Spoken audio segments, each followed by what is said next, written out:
This video is brought to you by Sailrite. Visit Sailrite.com for all your project supplies, tools, and instructions. This Chaise lounge definitely needs reupholstering. The fabric is completely wore out. In this video, we will be focusing on the removable backrest cushion that is filled with fiberfill. This backrest cushion is for a Chaise lounge, but the process is exactly the same for some sofas. If your back cushion is similar to this, watch this video and we'll show you how to resew your own cover. In separate videos, we will show you how to make the seat cushion for this Chaise lounge. Not only that, we have another video showing how to reupholster the entire Chaise lounge. You can find the links for those videos in the description. Let's get started and show you how to make this backrest cushion. The zipper in the back has been unzipped, and now Cindy will disassemble it.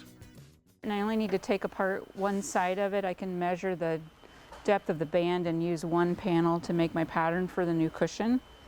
We want to cut the stitching or the threads, not the fabric. That way we have an exact size of the old one. This is the backrest cushion, so all Cindy's going to use here is the top plate. She'll make a bottom plate the same size as the top plate, and she'll measure her banding, or boxing as sometimes it's referred to. Okay, we're ready to cut the cushion, the back cushion for this chair. Here's the piece that we've already taken apart, and I'm going to cut my pattern off of that. But I want to measure the band to see how much fabric I need for the band. And this is going to be a rough measurement. The band is also referred to as boxing. So I'm going to start here where the zipper is and give myself about 2 inches because that's going to get folded underneath. It will be folded underneath to form a pocket. Here's a look ahead at that pocket. As the zipper is closed, the slider slides into a pocket, so it is hidden, and the pocket makes the end of the zipper look great. To measure the length of the boxing, Cindy is using the tape measure 120 inch, which is flexible, and going around the perimeter, trying to keep it up against the boxing as she goes. And I'm going to go all the way around, back to the zipper again. And that is 68 inches. So I'm going to give myself a couple inches longer than that, and I'm going to cut it at 70. And the width of this piece will be cut at 4.5 inches. It's sewn at 3.5. I'm going to cut it at 4.5. Cindy's measuring from inside edge to inside edge of the piping. Now we can cut our new decorative fabric. To pick your decorative fabric, visit the Sailrite website. You'll find thousands of decor and upholstery fabrics that work great for an upholstery job like this. The old fabric is pinned to the new fabric so it doesn't move using multi-use pins. Once it's pinned in place so it lays nice and flat on the fabric, we can cut out our new fabric using the old one as a guide. We're going to cut this to the exact size as the old one since it is sewn all around the perimeter. That's very important. We're using a gorgeous fabric called Krypton Home for the new cushion. And I'm going to need a front and a back of this one, so I'm going to turn it over and cut another one just like it. Since this is new fabric, it lays flat. We don't have to pin it. We can simply lay it on top and then cut around it. We need a band that's 70 inches long, and our fabric is only about between 56 and 58. So I'm going to cut one full width of the fabric that'll go across the top of the cushion with no seams in it. And then from the smaller pieces down there, I'm going to cut 2 pieces, one to go on each side of that band to make up the 70 inches. And if you remember, the width of the band was 4.5, so I'm going to use this acrylic ruler to mark my 4.5 inches. We want this finished cushion to be 3.5 inches when we're done, as we measured on the old one. So that means when we sew a 1/2 inch hem allowance, we need an extra inch. So that's why it's 4.5 inches. This piece right here is about 58 inches, so I only need about 12 inches to add 6 to each side of this to come up with my 70. And right here is more than enough, so I'm just going to cut another strip right here, 4.5 inches. Cut it in half and add it to each end when I get ready to sew, and then I'll cut it down to the 70 inches. So there's my 2 pieces for my back cushion band. I also need to cut a zipper for this back cushion, so I'm going to do another kind of rough measurement. Give myself an inch on each end longer than what this current zipper is, or longer than the seam. So I want it to be about 26 long. And if my band is 4.5, I'm going to add 2 inches to that width. So I would like to cut this at 6.5, and then I'm going to cut it in half. She'll cut it in half lengthwise, so the zipper will be in the center where she cuts it, with a 1-inch hem on both sides. We'll show that when we take it to the sewing machine to sew it. I need 2 pieces for this. I'm going to cut it down to 2 3¼ inch pieces, and then I have an inch on each side to fold under when I apply the zipper to it. So once the zipper is sewn in with the 1-inch hem, the finished zipper plaque width will be 4.5 inches, which means it and the boxing will be the same width when we're done. The piece that's for the 2 ends of the band or the boxing is cut in half, so we can put one on the left side and one on the right side. These are all the pieces for our back cushion, the 2 inside or front and back of the panels, the bands with the pieces that I'm going to add on, and this is the zipper piece. We still need to cut cording for this. Coming up next, we'll show you how to sew your own bias piping or cording. We're going to use up some of these smaller pieces on the cording, and I want to cut that on the bias because it has to go around the curve on the front of the arm and a curve on the back of the chair. So to get started, I'm going to fold this up so that I have a 45-degree angle right here. And if you want to be accurate about that, you can hold your ruler along the edge of this fabric and make sure that this edge lines up with the edge of your ruler. And I'm going to cut along that 45-degree.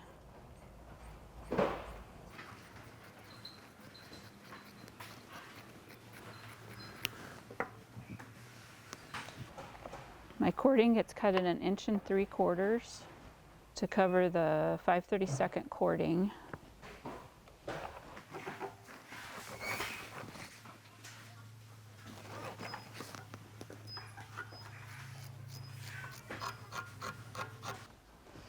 Okay, when I put this together, I want to make sure that the nap is continuous up the cording in case there's any shading differences. So I want to make sure that this end gets attached to this end. So I'm going to mark all the top of these, and then I know that a top goes to a bottom when I sew it together, like this. We'll need a lot of piping, so we're going to go ahead and continue to cut strips so that we can join multiple pieces together. So I have 1 marked edge and 1 unmarked edge, but in order to put them together, the angle has to be the same.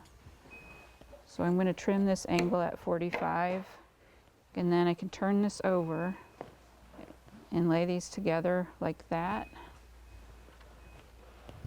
And I'm going to stitch from that angle to this angle when I put them together.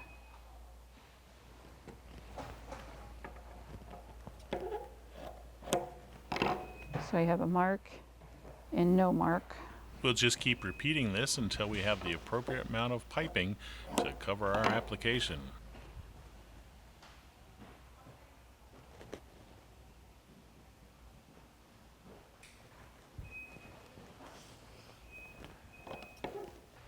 We'll be using the Sayrite Fabricator sewing machine coupled with the Workhorse servo motor to sew up this upholstery project.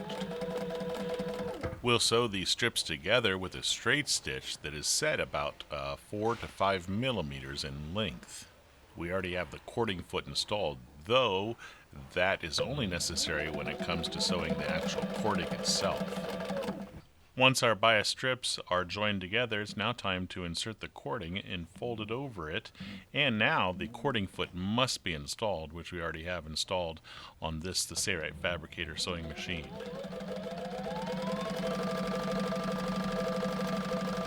Here we're coming to the first joint. Cindy splays it out so that it lays nice and flat. This is a brand new cording foot that's available only from Sayrite. It's specially designed for the Sayrite Fabricator sewing machine, and it works perfectly, as you can see.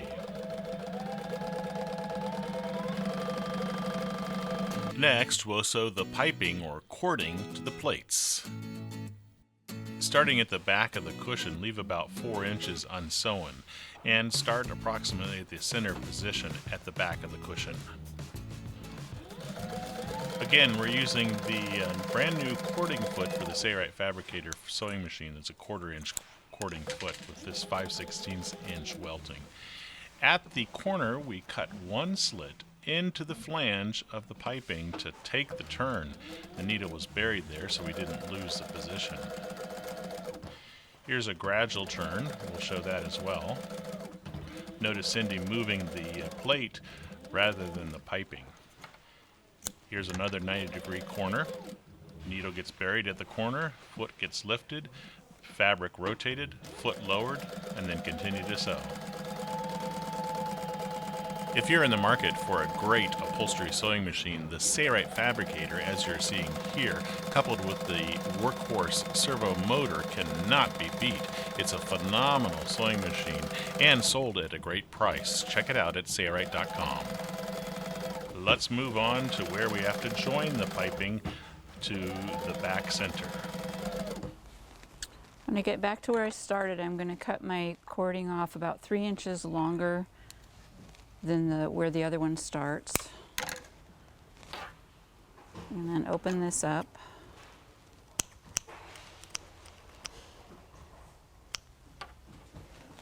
Pull the fabric back and cut your cording off even with the spot where you started.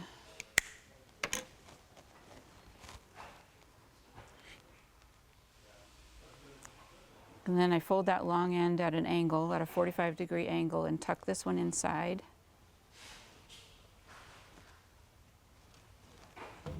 And finish the stitching.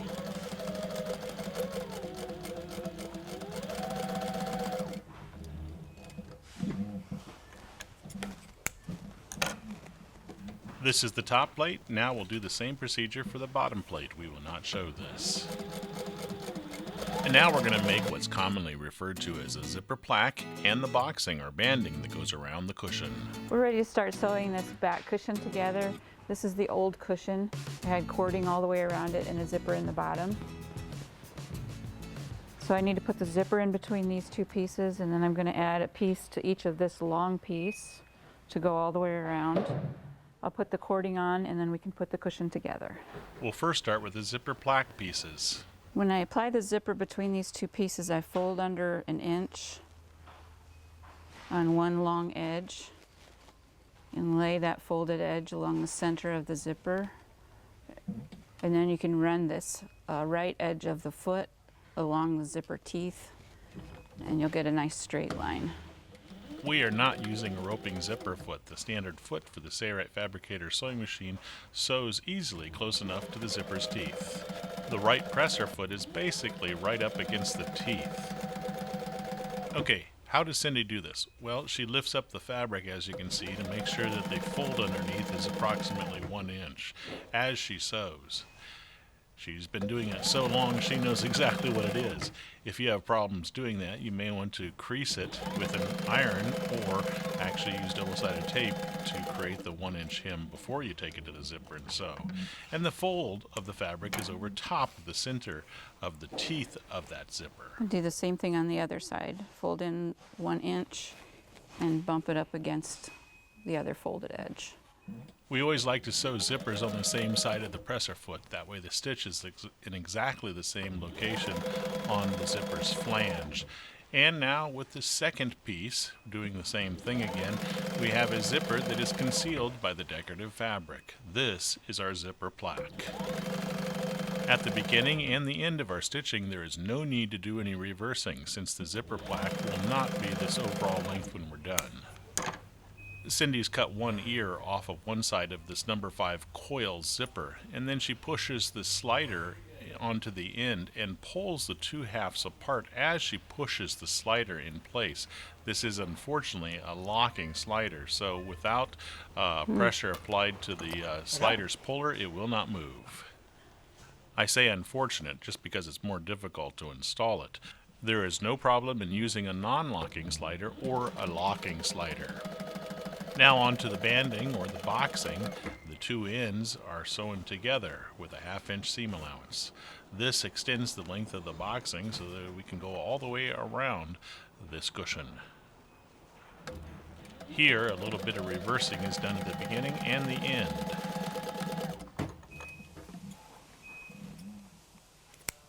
This is the band all sewn together. I have the two pieces added onto my band to make it the right length, and I have it folded in the center so that there's no seam here at the top of the cushion. I'm going to cut it to about 72, which I think was the length that we measured when we cut these out. And then I'll add the zipper in the middle of this piece. It's too long, but don't worry about that. Cindy will show us what she does to create a pocket to make up for the extra length. Here she's cutting for a zipper stop out of some scrap fabric. Be sure the zipper slider is out of the way. It has been moved back a little bit so we don't have to worry about contending with it. And we'll sew the zipper plaque to the boxing so outside surfaces are facing each other. We're going to sew a 1/2 inch seam here. These little pieces of fabric are going to be your zipper stop. So I just lay that over the zipper and fold it in half and stitch right over it. This is on the inside of the cushion so no one will see them, and this will reinforce the end of the zipper and keep the slider from coming off. Now Cindy is being assured that the band or the boxing is not twisted, and she works to the opposite end of this piece that she cut to size, and she joins up the opposite end in the same manner. And the same thing on the other end.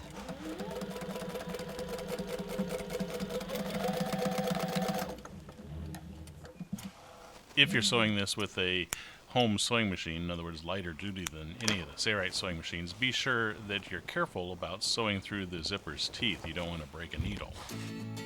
Now all we have to do is sew the banding or the boxing to the plates. That's next.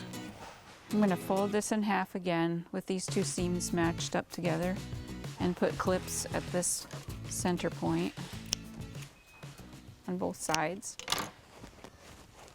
And I'm going to fold the panel in half and put a clip at the top and one at the bottom to mark the center. And I'm also going to mark the center of the zipper. Cindy will start sewing this boxing to the plate at the top of the plate. This is a backrest, so the top is the side without the zipper. The zipper will be installed at the bottom of this cushion. I'm going to start at the top with the center clips matched up. The outside surface of the plate is facing up and the outside surface of the boxing is facing down. So outside surfaces are facing each other. There's the center clip, so the clips are directly on top of each other to indicate the center position. To sew this piping in place, a cording foot must be installed in your sewing machine. Again, we're using the brand new cording foot for the Sayrite Fabricator sewing machine for this. It works great. This is a gradual curve, so nothing special needs to be done here. But when we reach the 90-degree turn, watch what Cindy does. One slit. Buries the needle at the corner, lifts the presser foot, rolls the assembly, lowers the presser foot, then continues to sew. You can either splay this seam apart or do as Cindy did here, just push it forward or back.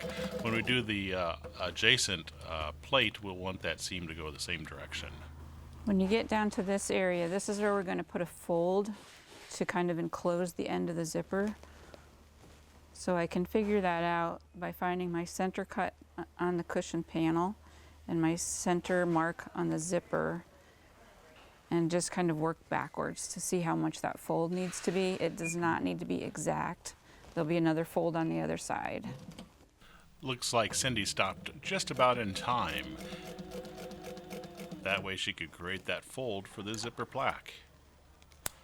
There's another corner procedure as we showed earlier.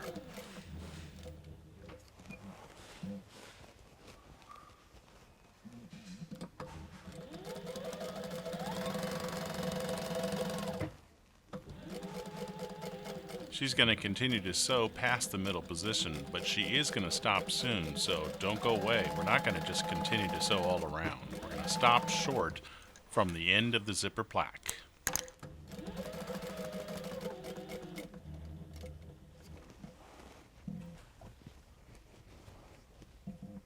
She may have sewn a little bit too far here. She probably should have stopped earlier.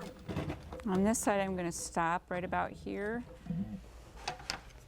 take it out, and go back to this top center area and work my way back around. So now the plate is on top and the boxing is underneath.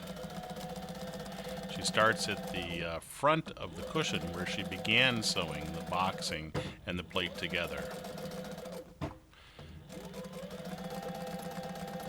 She's matching up the edges as she sews. Notice they're not matched up perfectly. That is quite acceptable. They don't have to be perfect. Here's a 90-degree turn, and she creates a slit in the boxing to make that turn.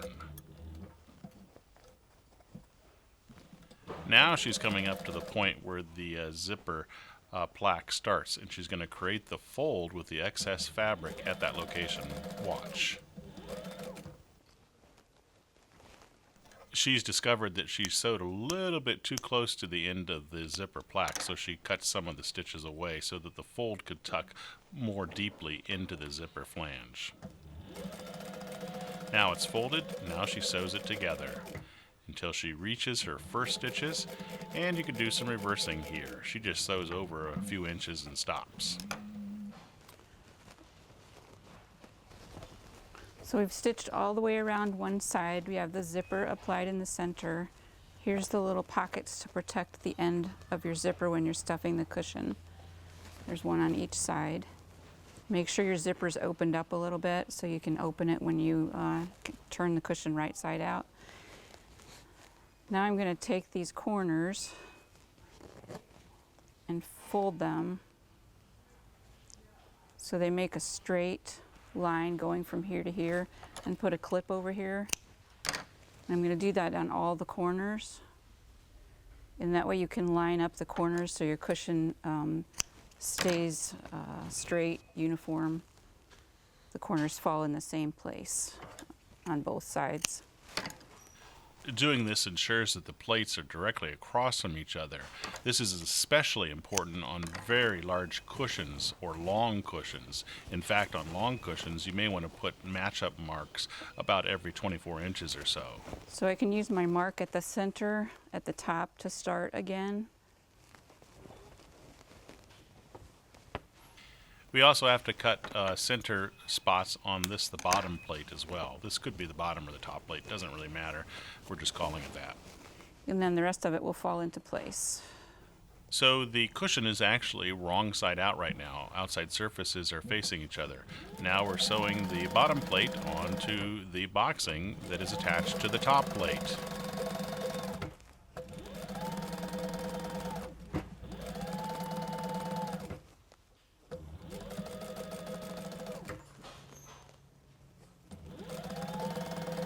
Now we're coming up to a match-up mark at a corner. This clip that I made, I want to fall right there on the corner. What if the clip did not land close to the corner or on top of the corner? Well, what you can do is, as you're sewing, you can check the clips. In other words, check a few feet or a foot or so before you reach the clip. And if it's short, you can actually pull on one panel more than the other to try to stretch it slightly. And then put the fold in so that this clip falls down here at the bottom corner. The only caveat in pulling one panel more than the other to get match-up marks to line up is you don't want to cause excessive wrinkling, so don't do it too much. Only, hopefully, you can do it in small increments. So let's say if you're off by a 1/4 inch or so. More than that, you may have to rip it up and re-sew. Since this is a locking slider, Cindy opened up the zipper slightly so she can get her hand on the inside of the cushion when it's sewn all around the perimeter to turn it right side out.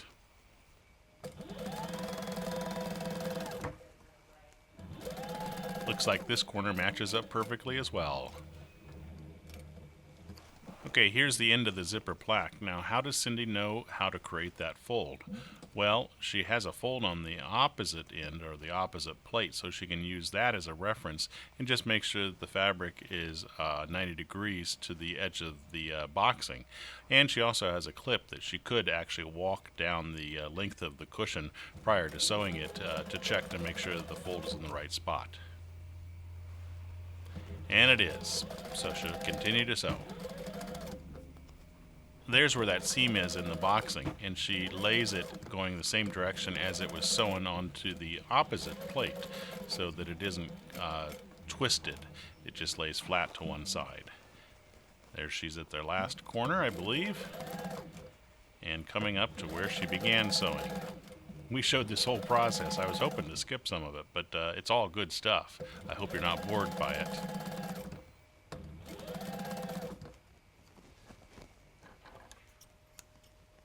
If you've done it right, there will not be excess fabric when it comes to the point when you reach the previous stitching. There is a slight bit of excess fabric here, so what Cindy does is she pushes the boxing towards the sewing machine. In other words, pushes it in faster than the bottom panel is being fed. So in the end, when she reaches her other sewing, it's about perfect. So she did a little bit of modification there because she was slightly off by probably an 1/8 inch or so. And it still came out great. Now she opens up the cushion with that zipper and pulls it right side out. And our cushion cover is complete. Check your corners, make sure they look good, and push the corners out with your fingers on the inside of the cushion to get them to come out. If you need to make some modifications and restitch at a corner, feel free to do so. Nobody sees the stitches on the inside of a cushion. There's finished cushion. The cushion for this lounge chair for the backrest had fiberfill inserted in it. We're ready to stuff this cushion, and these cushions are in really good condition, so I'm not going to add anything to them. If you did need to add to them, you could open it up down here at this seam and add some sort of stuffing to it. This backrest cushion is filled with a siliconized fiberfill and then encased with a cover fabric to go inside the decorative fabric. It's actually very comfortable on the Chaise lounge that it is meant to go on. When stuffing a cushion cover, always run your hand inside of the cover to push the fiberfill or foam into the corners. Whether it's polyester fiberfill or a foam cushion, this type of sewing procedure is still the same. If you need new foam or the polyester fiberfill, Sailrite stocks it. Check it out at the Sailrite website. Thanks, Cindy.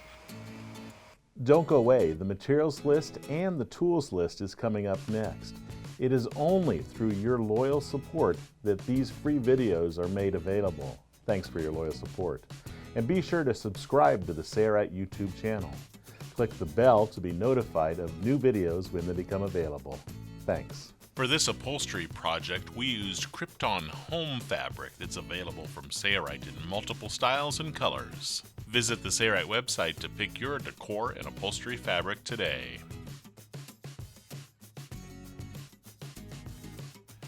These are some related videos that may be of interest to you. Click on them if you'd like to see them.